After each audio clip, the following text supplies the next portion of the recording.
নমস্কার বন্ধুরা, চাঁদ ক্রিয়েশনে সবাইকে স্বাগত। এই গরমের দিনে কিন্তু পটলটা সব বাড়িতেই খুব ভালো রান্না হয় এবং পটলের বিভিন্ন রকম রান্না আমরা করে থাকি। আজকে আমি যে রান্নাটা করে দেখাবো সেটা হলো পটল সুন্দরী। আসুন দেখুন কি করে রান্না করছি। আমি এখানে মোটামুটি 20টা মতন পটল ছাড়িয়ে নিয়েছি, ছোটো সাইজের পটলই নিয়েছি, আর নিয়েছি একটা আলু, যেটা সরু সরু করে কেটে নিয়েছি। এখানে বড় চামচের 3 চামচ মতন সরষের তেল দিয়ে নিয়েছি। তেজপাতা, শুকনো লঙ্কাটা থেকে একটু গন্ধ বেরোনোর সাথে সাথে আমি দিয়ে দেবো সাদা জিরে। প্রথমে পটলগুলো একটু লাল লাল করে ভেজে নিতে হবে। লাল লাল ভাজা হয়ে গেছে। এবার কিন্তু আমি যে আলুটা কুচিয়ে রেখেছিলাম, আলুর সঙ্গে দেখুন আমি কাঁচা লঙ্কা, 2-3টে কাঁচা লঙ্কা ছোটো ছোটো করে কেটে নিয়েছি, আর নিয়েছি হাফ পেঁয়াজ।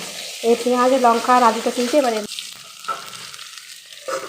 এখানে ধনে গুঁড়ো, জিরে গুঁড়ো, হলুদ, এখানে 1 চামচ ধনে গুঁড়ো, 1 চামচ জিরে গুঁড়ো, 1 চামচ নুন, 1 চামচ হলুদ, আর নিয়েছি ভাজা মশলা, যেটা ধনে, জিরে আর শুকনো লঙ্কাকে ভেজে গুঁড়িয়ে রেখেছিলাম। এটা অবশ্য আগেই করা ছিল সেইটা। আর নিয়েছি সস, যেহেতু আলু, পটল, পেঁয়াজ, কাঁচা লঙ্কা সবকে এবং সঙ্গে সঙ্গে ভাজাও হচ্ছে। আমি কোনো সবজি আলাদা করে ভেজে তুলি না, একসঙ্গেই সব মশলা দিয়ে আমি কষাই, তাতে টেস্ট আরও বেশি বেড়ে যায়। মশলাগুলো ভাজাও হয়ে যাবে এবং কষাও হয়ে যাবে। এবার কিন্তু আমি গুঁড়ো মশলা যেগুলো রেখেছিলাম সব কটাই দিয়ে দেবো একসাথে।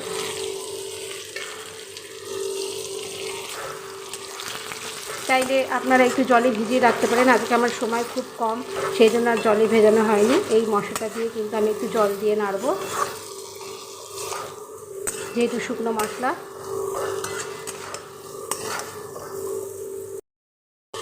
এবার গুঁড়ো মশলাগুলো দিয়ে আমি একটু জল দিয়ে দিয়েছি, যাতে মশলাটা ভালো করে কষা হয়। আর এবার আমি টমেটো সসটা দেবো। একটা কথা বলে রাখি, যদি আপনারা টমেটো সস ব্যবহার করেন তাহলে তো ভালো, আদারওয়াইজ যদি কাঁচা টমেটো দেন তাহলে কিন্তু দানাগুলোকে সব ফেলে দিতে হবে। এর মধ্যে দানা থাকলে কিন্তু হবে না, মানে শুধু আপনার যে এটা ভেতরের যে অংশটা সেটা দিতে হবে, দানাগুলো ফেলে। সেই ক্ষেত্রে একটু টমেটো সসে তো দানাগুলো থাকে না, সেই জন্য দানাগুলো থাকবে না। দানাগুলো দেখা গেলে কিন্তু পটল সুন্দরীর দেখাটা অন্যরকম হয়ে যাবে। কারণ এর মধ্যে আরও একটা জিনিস পড়বে, যেটা লাস্টে আমি দেবো, সেটা এখন বলছি না। এবারে কিন্তু পুরো উপকরণ যেগুলো দিয়েছি সেগুলো কিন্তু এবার যে জলটুকু আছে সেই জলের মধ্যেই সেদ্ধ হয়ে যাবে আলু এবং পটল। কারণ পটলটা তো আলু সেদ্ধ হয়ে গেছে, আলুগুলো আমি সেই জন্য একটু সরু সরু পাতলা পাতলা করে কেটে নিয়েছি, যাতে তাড়াতাড়ি সেদ্ধটাও হয়ে যায়। এবার ঢেকে দেবো, ঢেকে দিয়ে কিন্তু পুরো জিনিসটাকে সেদ্ধ হওয়ার জন্য মোটামুটি 5 মিনিট মতন সময় দেবো। পটলগুলো সব সেদ্ধ হয়ে গেছে, দেখুন আলুগুলোও সেদ্ধ হয়ে গেছে, সমস্ত সবজি সেদ্ধ হয়ে গেছে। এবং আমি জলটা যেটুকু দিয়েছিলাম সেটা হলো ওই টমেটো সসের সাথে সেই জলটা দিয়েছিলাম সেইটা। এবার আমি নামিয়ে ফেলবো। নামানোর সময় বলেছিলাম একটা উপকরণ আমি দেব, সেটা হলো সাদা তিল। 1 চামচ, মেথি গুঁড়ো, মেথির যে কেশরি মেথি হয় সেটা হাফ চামচ একটু গুঁড়িয়ে নিয়েছি, আর নিয়েছি 1 চামচ চিনি। চিনিটা তো একটু দিতেই হবে। এই সাদা তিলটা কিন্তু পটলের রঙটা, যে পটল সুন্দরী, যে সবুজ রঙের পটল, আমাদের এই সবুজ সবজিগুলোর তো রঙগুলো সব সবুজই হয়, এগুলোকে একটু রঙিন করার জন্য কিন্তু এই সাদা তিলটা কিন্তু সবজির রঙটা খুব ভালো আনে। দেখুন এই যে তিলের যে সাদা রঙটা সমস্ত সবজির মধ্যেই খেলবে।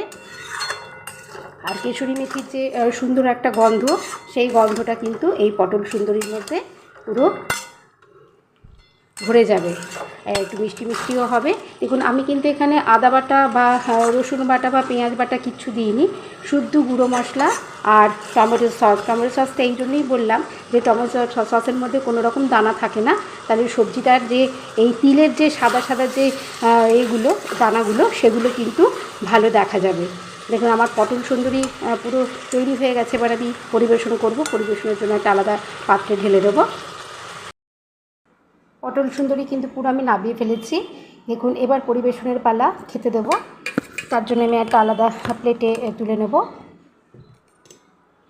দেখুন এই সবুজ রঙের যে পটল কিংবা সবুজ রঙের যে সবজি, সেগুলো যদি আমরা একটু সুন্দর করে রঙিন করি তাহলে কিন্তু খেতেও যেমন ভালো লাগে এবং বাড়ির লোকেরও সবারই খুব ভালো লাগে, দেখতেও ভালো লাগে। দেখুন তিলটা কিন্তু, এই যে তিলের যে সাদা রঙটা পটলের মধ্যে লেগে কিন্তু পটলটাকে আরও সুন্দর দেখতে করে দিয়েছে।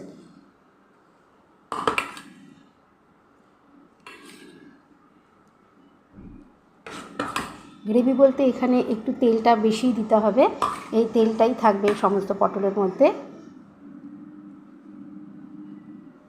আজকে যে এই পটল সুন্দরী রান্না করে আপনাদের দেখালাম, পটল তো অনেক রকমভাবেই রান্না করা যায়। আজকে আমি এই পটল সুন্দরীকে রান্না করলাম। আশা করি রান্নাটা আপনাদের ভালো লাগলো। ভালো লাগলে সাবস্ক্রাইব করে দেবেন, লাইক করবেন, শেয়ার করবেন, কমেন্ট করবেন প্লিজ। চাঁদ ক্রিয়েশনে নিয়ে আসবো আবার একটা নতুন রান্না নিয়ে। আজকের মতন নমস্কার।